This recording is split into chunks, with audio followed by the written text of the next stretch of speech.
Any questions, guys? I gave you some examples. If you want to have a chat about that, and then we're going to close. Thank you so much, Mr. Kaseya.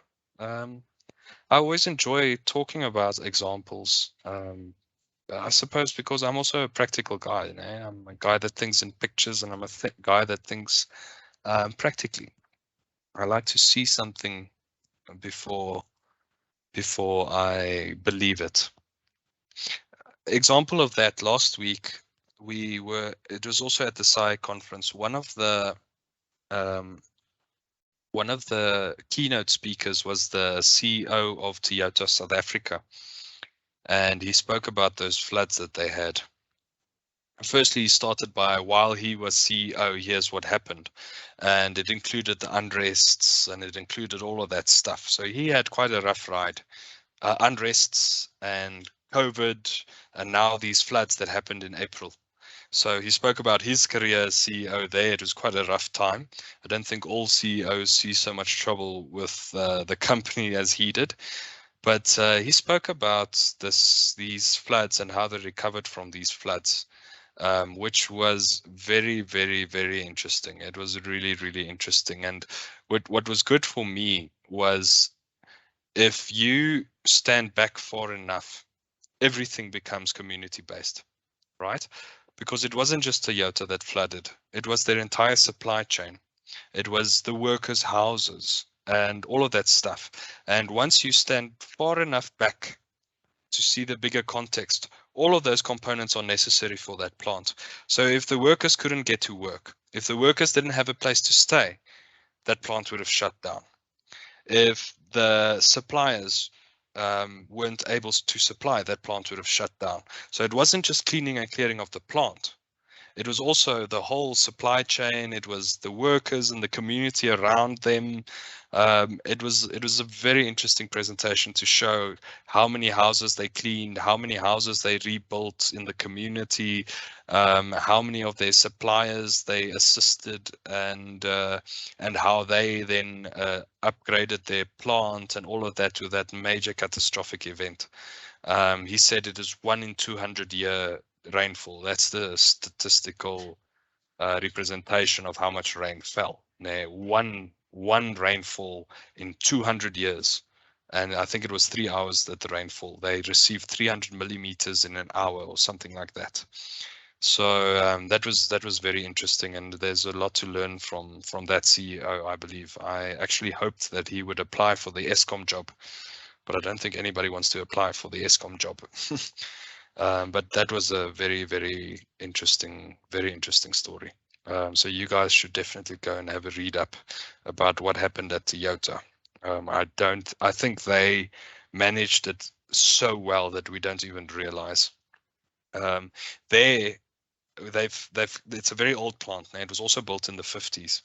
So they've got stamps and things there that is old. You don't get parts for them anymore. But now the flood, the whole mechanism was broken and stuff. So they ordered custom made new parts. They're still waiting for them, but they're in production now. So they actually went in and they repaired the components like we spoke about earlier. They went in and they repaired some of those old machines. So he said that they learned a lot more about the plant than they ever knew. So guys, if you want to go and have an interesting read, go and have a closer look at what happened there at Toyota. I think it's a beautiful case study in terms of the economic effects of the social, right? So everybody talks. I don't like to get involved in that conversation, capitalism versus socialism. Both are models, both have their good points, both have their bad points. One of them has worked, the other one hasn't worked. I won't say that the one has worked well, at least it just worked. But it's not that conversation. The conversation is about economical contribution, a bigger picture on economical value for the company. And in that case, where they experienced such a tragedy, it was actually economically paying to look after the community around you, to look after other people, which is a socialist concept there, but it actually had capitalist values. So it benefited the plant financially to look after the community around them. which for me was a very interesting problem. If you stand far enough back to any problem, it becomes a community problem, which is something that lies close to my heart. But I'm definitely not socialist. But there was a very good case study for what I believe as well, is that it can be and it should be economically viable to look after the communities as well. We had a convener session there with all these traditional universities that I was also a part of back in the day before I came here. And they spoke about the pool of engineering candidates that can apply for the courses is growing smaller due to a lot of reasons. And at the end of the session, I raised my hand and I said, yes, guys, but I don't think you look at the whole context. We have to look at our basic education structure and how it is actually failing us. There are candidates available in rural schools or in poor schools or even in good schools that we aren't aware of because of the status of our basic education structure. So what I believe is, in order to grow that pool, it's not a fact of awareness. We can't go to schools and tell them, listen, this is what industrial engineering is, and expect that pool to grow. What are we doing then? We're just stealing candidates from other courses. Né? My feeling is that let's provide an opportunity, a bridge between our poor basic education and our tertiary education, because our tertiary education at this point is actually quite good. It's actually very good when compared to world standards. If you look at our basic education versus our tertiary education when compared to international standards, our tertiary education is much better. So it's actually a very big conversation that. So in order to expand our, let's say, our market as universities, it's also a community problem. There, we have to go to the communities and make an impact. So how can we bridge? Yes, there are candidates that fail and they won't make it through varsity, but we must identify candidates that are capable but haven't had the exposure. There are very clever guys in very poor schools that aren't showing their capabilities because of their access. So we have things like the certificate and like the extended program, which has reduced entrance requirements. And in the certificate, we can sort of filter those candidates that come from a poor school with poor marks because they're not quite on the engineering level, or the candidates that have bad exposure, and that's why they've got bad marks. But once you give them exposure to proper education, all of a sudden you realize, but they're actually very good candidates, and then they've got the capabilities of going forward. And it's very economically rewarding. It's very good for the economy to create more engineers. But our pool of engineers is shrinking because we don't get candidates that can enroll for tertiary education, which is actually a very big problem. So there again, like the Toyota problem, looking after the community is actually very economically rewarding if you look at the South African context. So that's just a bit of perspective. This is all opinion based, guys. So you must prove me wrong, or you must interrupt me and argue, because this is me, a person talking to you. This is not your lecturer. All right, Mr. Kaseya. So you said something quite interesting with regards to the tertiary education part. I had a discussion about it with someone as well. In your opinion, what makes you think that our standards of tertiary education is world standard if the basic education is not at world standard? Because you need the basic education to be able to, the basic education has to be able to integrate well with the tertiary education for it to become world standard. So in your opinion, how would you say we have a good tertiary education? I think because tertiary education is more internationally exposed or relevant. With other words, if I publish, I don't necessarily publish in a local journal. I publish in an international journal. So as a lot of our students are also not local students, and a lot of our students don't go to local universities, they go to overseas universities. So it's a lot more an international environment.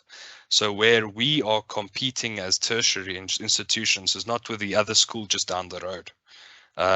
We as UT are comparing with universities in Tennessee and in Amsterdam and in Paris and all over the place, right? I can name those universities. So we're competing and comparing with them. So that, I believe, is one component. We live in an internationalized society as tertiary education, whereas basic education isn't that. That's the first thing I believe. Second thing I believe is tertiary education is a lot more exposed to private sector, which is inherently an international market. So private schools like Cura and whatever, it's a South African base. Yes, we've got international exams that private schools write, which is more internationalized. But the exposure of our entire, let's say, society, or the amount of people in our society to private schools is a lot less than it is to tertiary education. Private tertiary education makes up a lot bigger part of tertiary education in South Africa than private schools in terms of schooling in South Africa. So that might be a different part. And then thirdly, it's always fun to blame management now. So let's blame management. Let's blame the government. I don't think that is necessarily the problem, but yeah, I think in all cases we can do better from our side and from their side and everyone's side. I think it's a crisis that we're not realizing, that we're only going to realize in 20 years' time or 10 years' time, because we are halfway down the road now.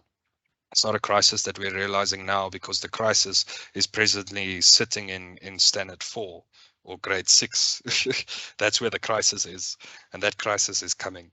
And when those guys enter the work market, the labor market, that's going to be a very big problem.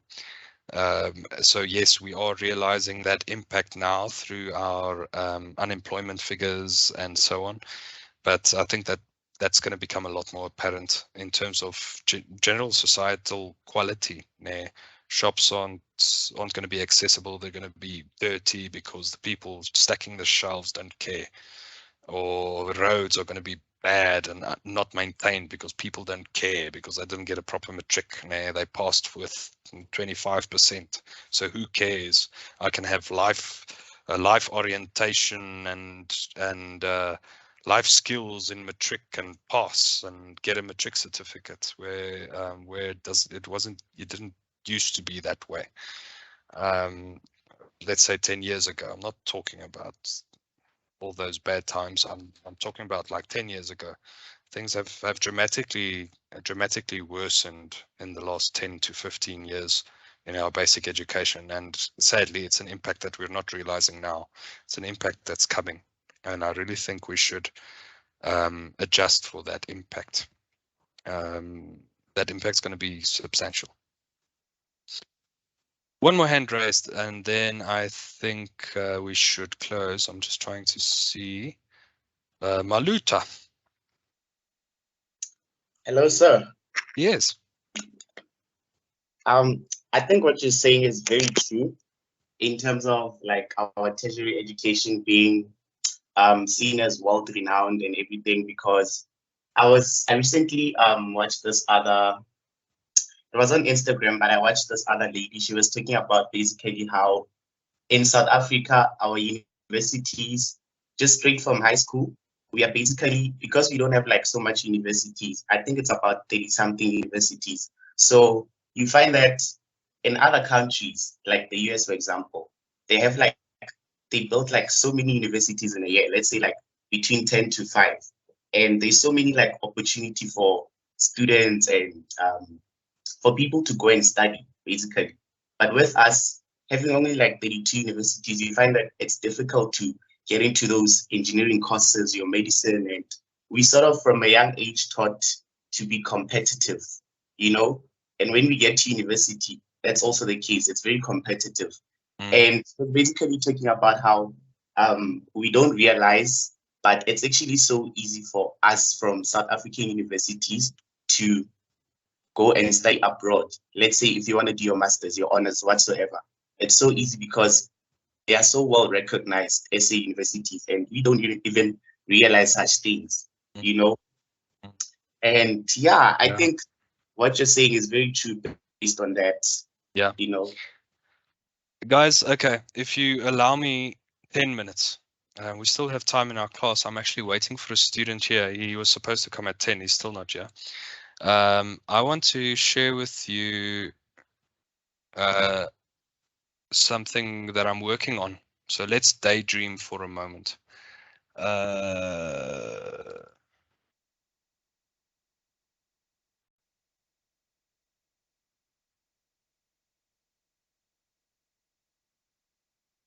So sorry, while the document is busy opening, Yeah. do you believe that the possibility of using online school to then better solve, because what Sir mentioned, certain poorer schools don't have the same quality level of education than others. Yes. So why not use online schools that could use Yes. a general platform in that sense?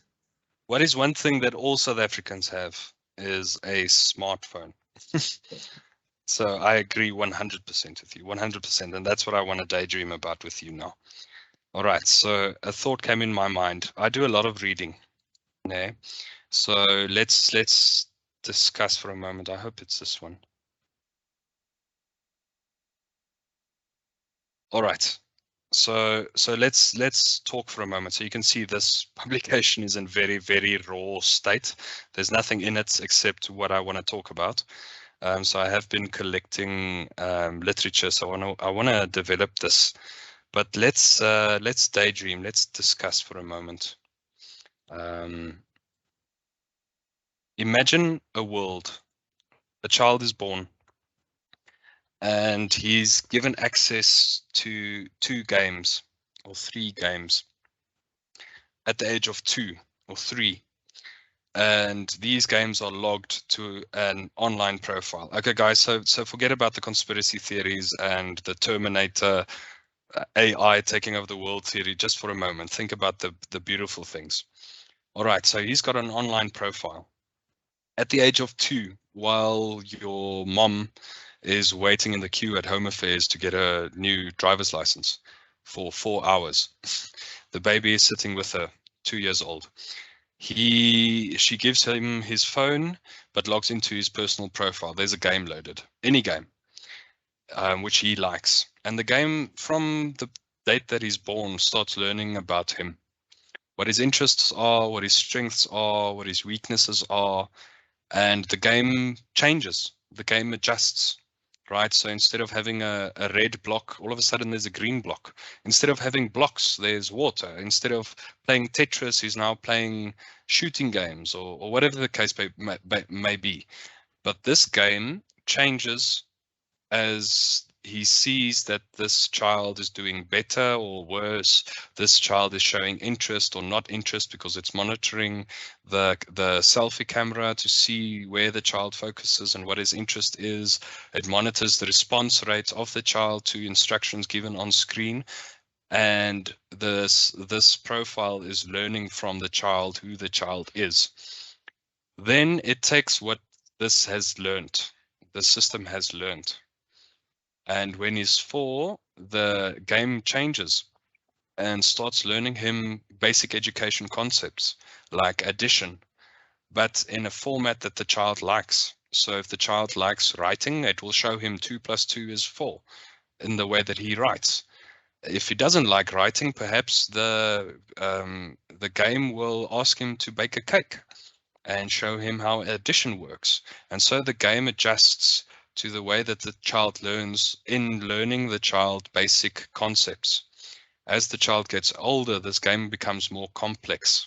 And there's something that happens. The child starts, obviously there's basic components of education that he must know to function in society, but then there's also specialized components in which he's interested, for instance, doctor or engineer.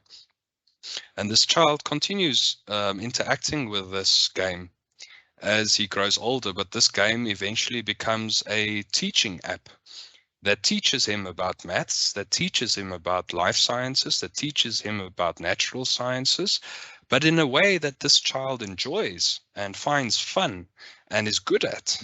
And there's this positive feedback, and this child grows in his weaknesses much quicker than other children do, because it's actually taught in a way that accommodates him specifically, personally.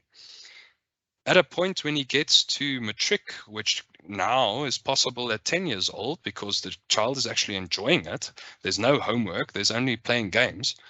And at the age of 10, he does matric and he starts doing varsity. And all of a sudden varsity isn't 4-year degrees, it's 2-week short courses. So there's no more mechanical or electrical engineering. There's a very unique liquid combination of this qualification. Or any qualification. For instance, he can learn about engineering and medicine, and it specializes him in a specific and individual format up to the point of 20. And that format is backed up using blockchain. So his degree certificates, his qualifications, all of that is secured with a blockchain book.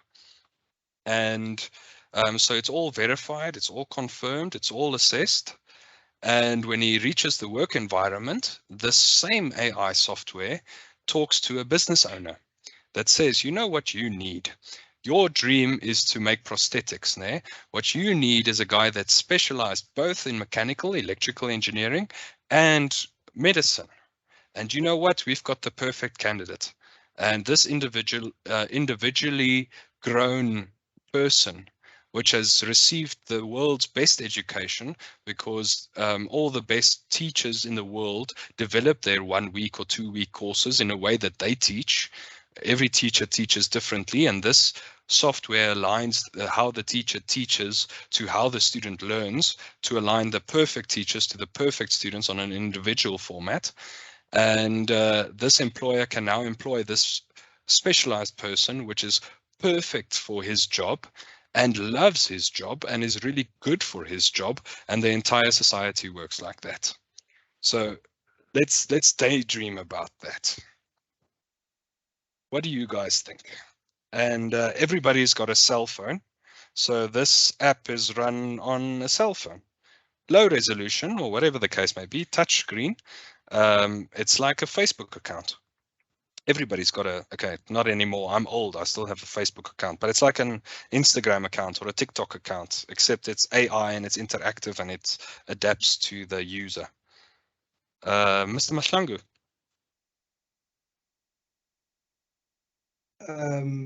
My name is Muziso Mahlangu, and I'm an unemployed third-year industrial engineering BE student. When you start developing this idea, please hire me. Guys, yeah, this is an idea that has come a very long time, and it's very cool that it actually grounded itself. The idea grounded itself in recent developments, and that's the developments that I've outlined here that I'm reading about.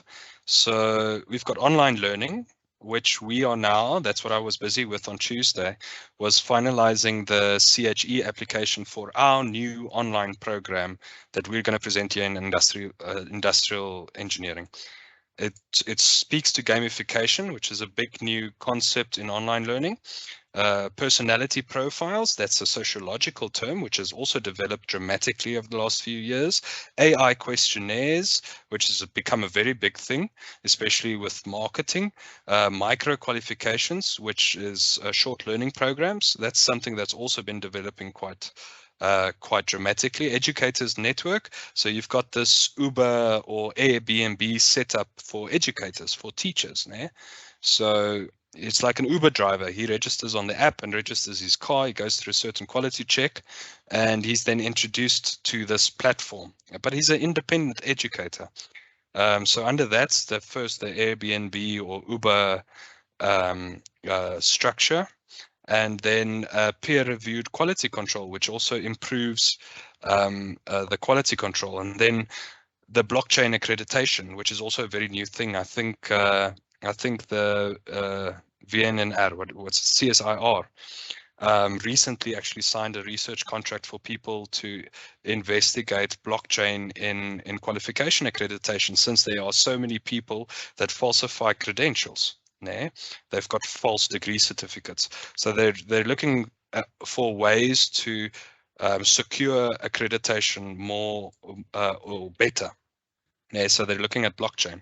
So there's accredited courses and unaccredited short courses, and then I want to write the proposed model, which actually combines all of these ideas in a unique way, and then develops it.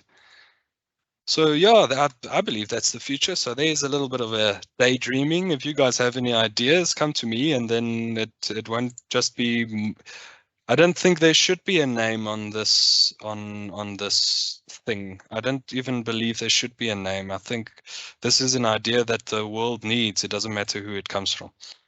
So yeah. Anyway, guys, our time is up. Exactly now. We've been busy for 1.5 hours. Thanks for dreaming with me, and thanks for your time with this maintenance engineering. I think we've reached a lot of applicable conclusions. And then next week, Tuesdays, the daydreaming future daydreaming debate about future factories. And then next week, Thursday, we're going to look at the economic analysis, which your assignments was about. Guys, before then, contact me about your assignment if you didn't submit, so that we can make sure that you look after your GA. Okay, we must look after those GAs. All right, Milo, KL. Yes, I'm asking when are we writing test 2? Okay. I haven't determined time and date yet, but I will communicate it with you online, and then we'll sort out a date that will work best. Guys, I know that it's your final year, and I know that all the lecturers are out for blood because all of them need marks. But we only have 2 tests left, so it's not major assignments or anything, which I'm glad about. Which is actually just 1 online test, which is actually quite good. So I'll communicate those dates. We have to finish with the financial component to write the second test, the control test. But at this point where we are now, we can write the second e-test. But I'll give you a time and date, and I'll give you at least a week to prepare for that e-test. Excuse me, sir, is it not the second? Say again? Sorry to interject. Yes, Is it not the second? Yes, it's the second e-test. Because the first one was supposed to be divided into 2. Yeah, sorry, no, I must have misspoken. Yes, yeah. It's the second e-test and the second test. Okay, but I'll communicate those dates in time. I'll give you guys enough time to study, don't stress.